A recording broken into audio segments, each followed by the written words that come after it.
Assalamualaikum warahmatullahi taala wabarakatuh. Saya Muhammad Razif Al-Haj bin Mat Daud. Nama saya ialah Ku Nurfadin binti Ku Amiruddin. Nama saya Aisyah Afika binti Mustafa. Nama saya Muhammad Zaidi bin Idris. Kami dari kelas IM 2453A ini membentangkan tentang seni kaedah berfikir, logik dan pengujahan.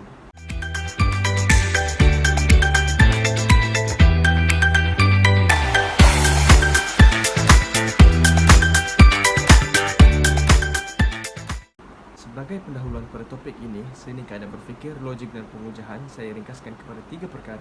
Perkara yang pertama, ilmu pengetahuan merupakan salah satu asas penting dan amat berkesan dalam kehidupan ini. Dan yang kedua, logik dapat membentuk pemikiran yang kritis dan memberikan hujahan rasional dan benar. Dan yang ketiga, dapat menjurus kepada pemikiran setiap seseorang itu membentuk fikiran yang rasional. Definisi logik mempunyai dua pengertian, iaitu dari sudut etimologi dan terminologi.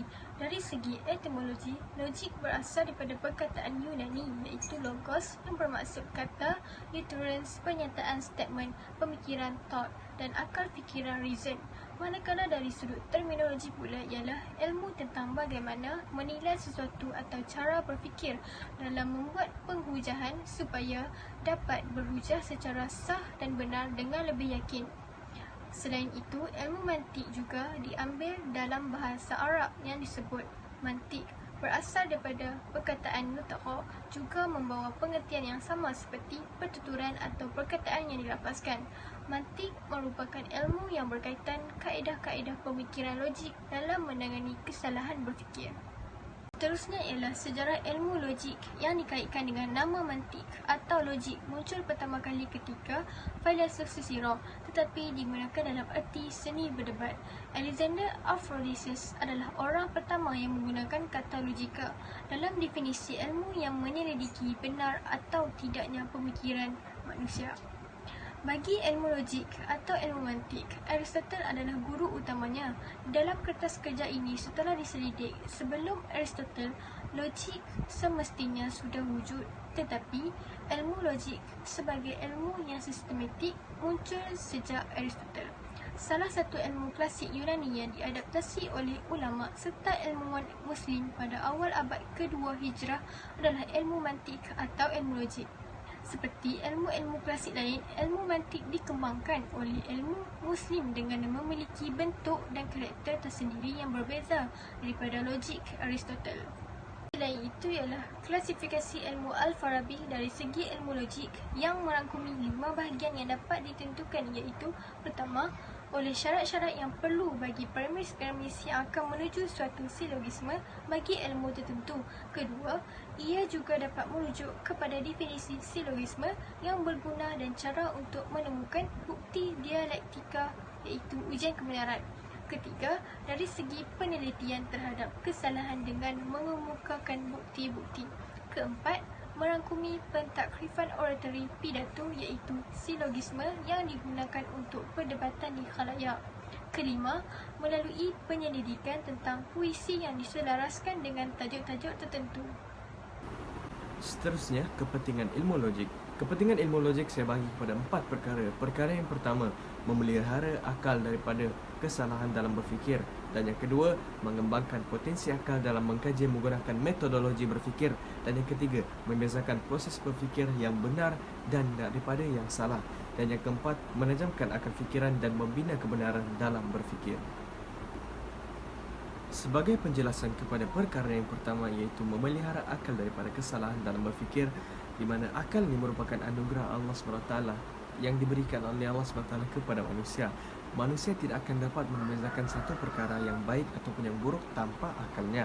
Di mana sekiranya individu itu menjaga akalnya dengan baik, dia akan mendapat keutamaan di akhirat. Kerana amal ibadahnya itu bergantung dengan ilmu yang diperolehi atau kemampuan akalnya dalam memperoleh ilmu tersebut dan lalu mempraktikannya dalam kehidupan. Bagi menjelaskan perkara yang kedua, iaitu mengembangkan potensi akal dalam mengkaji menggunakan metodologi berfikir. Dalam era globalisasi ini, kemajuan teknologi dan pembangunan di negara kita khususnya Malaysia semakin meningkat maju. Begitu juga dengan negara-negara yang lain. Hal ini terdorong daripada potensi akal dalam menerokai ilmu secara menganalisis. dan kaedah sistematik dalam menentukan sesuatu perkara yang dilakukan oleh setengah individu ataupun sebilangan kumpulan yang terdiri daripada para ilmuwan ataupun profesor, doktor dan saintis. Bagi perkara yang ketiga iaitu membezakan proses berfikir yang benar daripada yang salah juga merupakan kepentingan ilmu logik. Perkara ini amat popular di kalangan pengguna media sosial seperti WhatsApp, Facebook, Instagram dan Twitter, di mana mereka menyebarkan fakta-fakta atau maklumat yang tidak dapat disahihkan. Segelintir masyarakat juga menjadikan media sosial sebagai medium untuk menjatuhkan sesama manusia sendiri, walaupun secara tidak sedar menyinggung perasaan orang lain. Oleh yang demikian, sebelum menyebarkan maklumat atau sesuatu perkara, perlulah kita menganalisis terlebih dahulu dengan merujuk di platform seperti media akhbar berita harian ataupun harian Metro. Sekiranya maklumat tersebut berkenaan dengan ilmu agama, hendaklah dirujuk dengan orang yang pakar seperti alim ulama agar tidak berlaku kesalahfahaman dalam agama. Bagi perkara yang terakhir dan yang keempat iaitu menajamkan akal fikiran dan membina kebenaran dalam berfikir. Kecergasan dan kerajinan kita dalam menjalani aktiviti harian berfaedah dapat mendorong memperkukuhkan akal fikiran. Kebanyakannya individu gemar berimajinasi untuk berfikiran bebas berkenaan apa-apa saja, walhal mereka takut untuk mencuba perkara yang baru. Dengan membuka akal fikiran kita untuk mencuba satu perkara, ia akan dapat membantu kita untuk memperoleh ilmu dan pengetahuan yang baru. Hal ini akan mendorong akal fikiran kita untuk berfikir secara kreatif dan kritis dalam menyelesaikan apa-apa masalah. Namun begitu, kemampuan manusia untuk melakukan suatu perkara masih terbatas, terutamanya dalam menangani masalah, kerana kita mestilah sentiasa bertawakal pada Allah SWT dan memohon petunjuk kebenaran agar kita terselamat daripada perkara kemungkaran. Kesan pemikiran logik. Kesan pemikiran logik ini saya bagikan kepada 3 perkara iaitu diri sendiri, masyarakat dan negara. Kesan pemikiran logik terhadap diri sendiri boleh membantu seseorang individu untuk menempuhi hidup yang penuh cabaran dan dugaan, terutamanya dalam menyelesaikan masalah. Hal ini dapat dikatakan sedemikian kerana pemikiran logik dapat ditajamkan lagi dengan sistem pelajaran yang terkini. Sebagai contoh, Kementerian Pendidikan Malaysia telah mengeluarkan kenyataan pada tahun 2014 berkenaan dengan kemahiran berfikir aras tinggi iaitu KEBAR ataupun kemahiran berfikir aras rendah ataupun KEBAR yang perlu diaplikasikan di sekolah menengah dan sekolah rendah agar mereka sentiasa bersedia untuk menyelesaikan apa masalah, terutamanya ketika menuju ke alam pekerjaan. Bagi perkara yang kedua iaitu kesan pemikiran logik kepada masyarakat dapat membantu masyarakat untuk hidup sentiasa berpandukan akal fikiran yang positif terhadap persekitaran dan isu semasa. Tambahan pula, hidup bermasyarakat akan lebih harmoni dan dapat mengelakkan dari berlakunya isu perkauman yang kadang-kala terjadi pada masa kini. Walaupun isu perkauman di Malaysia itu tidaklah begitu teruk seperti di negara-negara lain, namun begitu, pemikiran yang positif atau saling keterbukaan sesama kaum perlu dipupuk bagi mengelakkan daripada satu perkara yang tidak diingini berlaku. Bagi perkara yang ketiga dan yang terakhir iaitu kesan pemikiran logik kepada negara mampu menjadikan negara untuk menjadi lebih maju dan berdaya saing. Hal ini dikatakan sedemikian kerana pemikiran logik mendorong perubahan yang drastik disebabkan ketelitian dalam menjalankan kajian lapangan seperti yang dilakukan oleh Tun Dr. Mahathir. Beliau mampu merealisasikan idea untuk mengeluarkan kereta pertama dari Malaysia dan menjadikan Malaysia mempunyai menara berkembar tertinggi di dunia. Oleh itu, kita mestilah teruskan usaha dalam membantu negara dalam permasalahan yang berlaku pada masa kini dengan pemikiran logik dan matang, terutamanya mereka yang berada di sektor kerajaan ataupun para pemimpin dan ahli politik. Seterusnya, kedudukan logik dalam hierarki ilmu. Dalam kedudukan hierarki ilmu logik, ia terbahagi kepada 3 peringkat iaitu ilmu wahyu, ilmu ilham atau intuisi dan ilmu empirikal. Hierarki ilmu Islam yang tertinggi ialah ilmu wahyu kerana ia bersumberkan kepada Allah melalui Al-Quran dan Hadis. Kedua, ilmu ilham atau intuisi iaitu ilmu yang diberikan terus ke dalam minda atau pemikiran manusia yang dikehendaki Allah. Manakala ilmu empirikal ialah ilmu Fakta-fakta yang diperolehi berasaskan akal manusia, panca indera zahir dan berkaitan dengan perkara yang zahir. Asas ilmu empirikal terletak pada keupayaan panca indera, manakala ilmu rasional terletak pada keupayaan aktiviti akal. Seterusnya adalah jenis-jenis pengetahuan. Jenis pengetahuan terbagi kepada 5, iaitu jenis pengetahuan analisis, pengetahuan empirik, pengetahuan priori, pengetahuan sintesis, dan yang terakhir adalah pengetahuan bercampur. Pengetahuan analisis adalah suatu ceraian komponen yang ada dalam sesuatu benda. Manakala pengetahuan empirik ialah pengetahuan yang diperoleh bukanlah daripada hujah ataupun perbincangan, tetapi ianya datang dari segi pengalaman, panca indera atau menerusi orang yang telah mewarisi. Sebagai contoh, saya menceritakan pengalaman saya kepada seseorang yang mana apabila seseorang itu memanjat pokok dan dia jatuh, kemungkinan dia akan patah tangan. Ini adalah daripada pengalaman yang telah saya lalui. Apabila saya jatuh pokok, saya patah tangan. Itu adalah contoh pengetahuan empirik. Manakala yang ketiga adalah pengetahuan priori. Pengetahuan priori adalah ditafsirkan sebagai ilmu teori yang belum ataupun tidak melibatkan pengalaman ataupun panca indera. Ia hanyalah melibatkan hujah yang dikeluarkan oleh seseorang. Sebagai contoh, saya menceritakan hujah ataupun perbincangan yang kepada seseorang. Sebagai contoh adalah apabila seseorang itu memanjat pokok dan apabila dia jatuh, berkemungkinan dia akan patah tangan, patah kaki, dan yang lebih teruk lagi adalah boleh menyebabkan kematian. Itu adalah sedikit contoh yang kita boleh berikan apabila di dalam jenis-jenis pengetahuan priori. Yang seterusnya adalah pengetahuan sintesis. Pengetahuan sintesis adalah menyatukan pelbagai unsur, bahagian ataupun bahan dan kesatuan atau keseluruhan yang kompleks. Dan yang terakhir sekali adalah pengetahuan bercampur. Pengetahuan bercampur adalah pengetahuan yang mengandungi unsur-unsur a priori dan unsur pengetahuan analisis sintesis. Ini melibatkan pengetahuan bercampur adalah pengetahuan yang lebih accurate dan detail.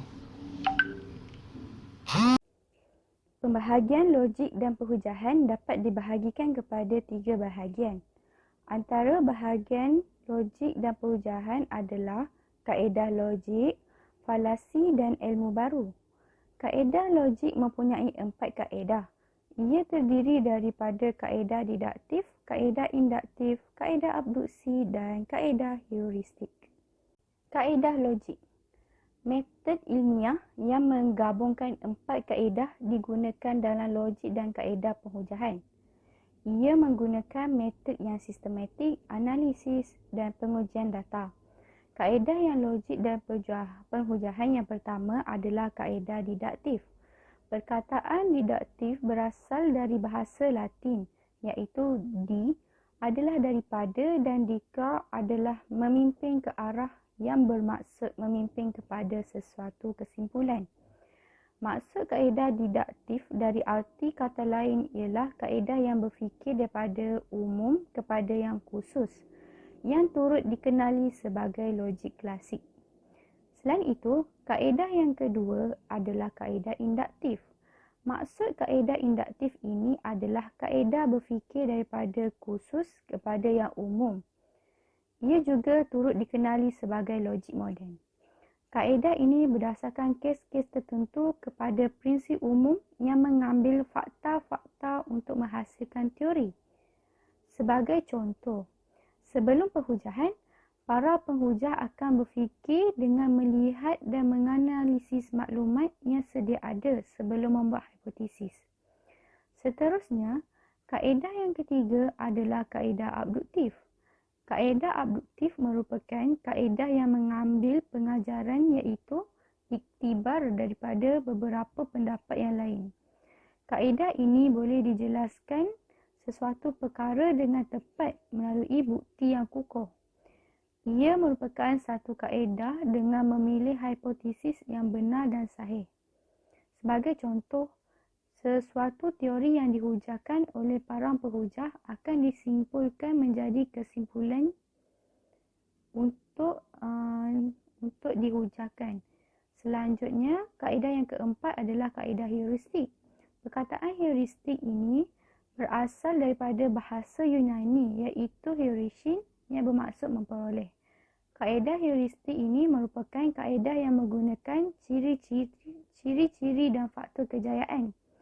Kaedah ini membawa kepada idea baharu yang diwujudkan dalam perhujahan untuk mencapai impian menggunakan idea baharu yang dicipta.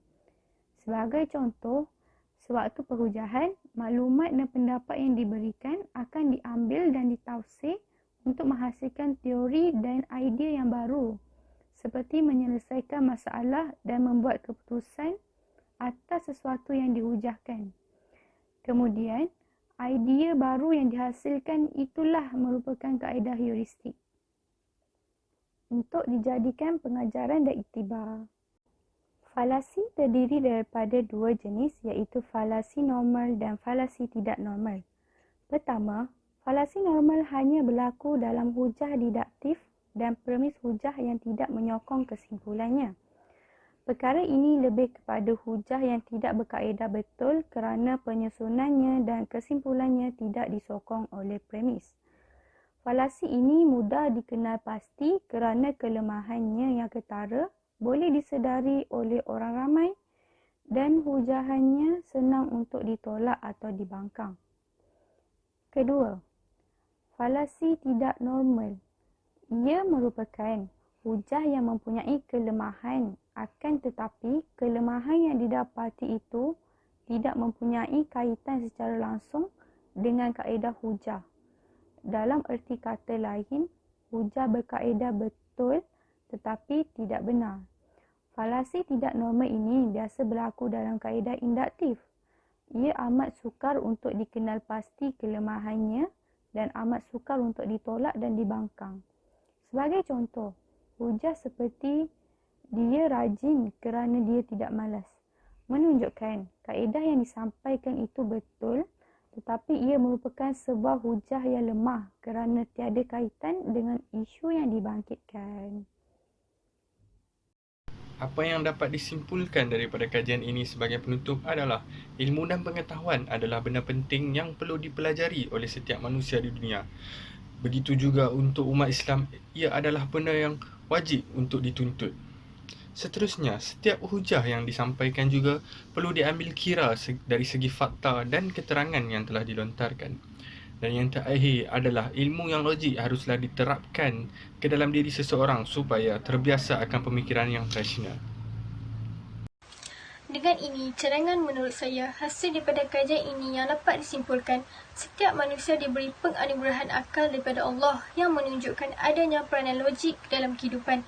Ini kerana dengan menggunakan akal, seseorang itu dapat berfikir dengan lebih bijak dan lebih rasional dalam setiap percakapan atau pemujahan yang akan diberikan. Pengajaran dari kajian yang dapat saya simpulkan, kita mestilah bijak dalam berfikir supaya dapat menafsirkan dengan maklumat yang sahih dan benar. Hal ini kerana bagi mengelakkan berlakunya kesilapan dalam setiap hujah atau ulasan yang akan diberikan. Hasil daripada kajian ini, saya dapat simpulkan bahawa tajuk ini amat penting untuk seseorang pelajari apabila ingin berhujah. Hal ini kerana seseorang itu perlu mendalami sesuatu ilmu terlebih dahulu dalam pengujahan. Apabila seseorang itu mengetahui tajuk ini dengan lebih mendalam, ia akan membantu seseorang itu lebih faham mengenai logik dan pengujahan. Jika tajuk ini diabaikan, ia akan membuatkan pengujahan berlaku tanpa mengetahui kaedah-kaedahnya. Oleh itu, seseorang itu haruslah mempelajari dahulu mengenai logik dan pengujahan sebelum berhujah. Pengajaran atau cadangan atau impak dari kajian ini dapat saya simpulkan kita mestilah berhujah secara bijak melalui maklumat yang benar dan tepat. Jika maklumat tidak benar dan tidak sahih, falasi akan berlaku. Ketika berhujah, kita perlu menggunakan akal dan keupayaan berbicara untuk berhujah atau berdakwah supaya orang ramai yakin mengenai hujah yang dibincangkan itu. Oleh itu, pengetahuan yang meluas amatlah penting untuk melakukan sesuatu perhujahan. Itu sahaja daripada saya. Sekian, terima kasih. Berdasarkan kajian yang telah dilakukan atas kepentingan pemikiran logik, dapat kita pastikan bahawa pemikiran logik mempengaruhi kematangan seseorang untuk berfikir. Hal ini dikatakan sedemikian kerana kejayaan seseorang individu, terutamanya pelajar, bergantung dengan cara penyelesaian masalah dalam menyelesaikan tugasan-tugasan yang diberikan oleh pihak tenaga pengajar maupun dalam kehidupan setelah dewasa. Tambahan pula banyak faktor yang perlu diambil peduli dalam mengalahkan seseorang individu untuk mempunyai pemikiran logik, antaranya pembelajaran dan pengalaman tersendiri. Pengajaran, cadangan atau impak berdasarkan kajian ini dapat determinasikan pemikiran logik mendorong keupayaan berfikir seseorang dalam menyelesaikan masalah, terutamanya dalam kehidupan kita seharian. Tambahan pula, pemikiran logik membantu dalam memupuk dan mewujudkan pemikiran baik dan berkesan kerana kesimpulan yang dibuat adalah lebih dipercayai. Allah SWT berfirman dalam surah Ar-Ra'd ayat 11 yang bermaksud, sesungguhnya Allah SWT tidak akan mengubah nasib suatu kaum, melainkan kaum itu sendiri mengubahnya. Wallahu a'lam bishawab. Cadangan saya bagi kajian ini adalah ilmu pengetahuan tidaklah tertumpu kepada satu jenis sahaja. Malah ilmu pengetahuan dapat diperoleh dalam pelbagai jenis cara dan juga bentuk. Seterusnya, pengajaran yang dapat saya kecapi dari kajian ini adalah ilmu pengetahuan adalah benda utama yang perlu ada dalam diri seseorang kerana ia dapat membezakan antara orang yang berilmu dan tidak berilmu.